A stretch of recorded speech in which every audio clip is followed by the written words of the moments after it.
அவரே மேன்மைய தேவன்.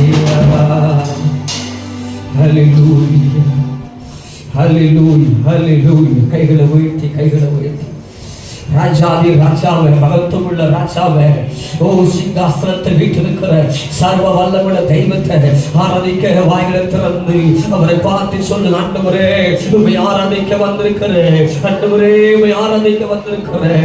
என் இதயத்தின் ஆழத்திலிருந்து ஆண்டவரே, இதயத்தின் ஆழத்திலிருந்து உம்மை ஆராதிக்கும்படியாக என் இதயத்தின் ஆழத்திலிருந்து என்னை ஒப்பு கொடுக்கிறப்பான்னு சொல்லுங்க. உம்மை ஆராதிக்க ஒப்பு கொடுக்கிறேன்னு சொல்லுங்க. நீங்க சொல்ல சொல்ல ஆவியானுடைய பிரசன்னம் ஒரு மனிதனுடைய வாழ்க்கையில தேவ பிரசன்னம் அடையாளம். அடையாளம் உங்க அடையாளம் என்ன? தேவ பிரசன்னம். அது தேவ பிரசன்னம், அது தேவ பிரசன்னம், அது தேவ பிரசன்னம். அவரை ஆராதிக்க ஆராதிக்க அவரை ஆராதிக்க ஆராதிக்க அது தேவ பிரசன்னம், தேவ பிரசன்னம். மோசே வந்தபோது தேவனுடைய கூடாரத்தில்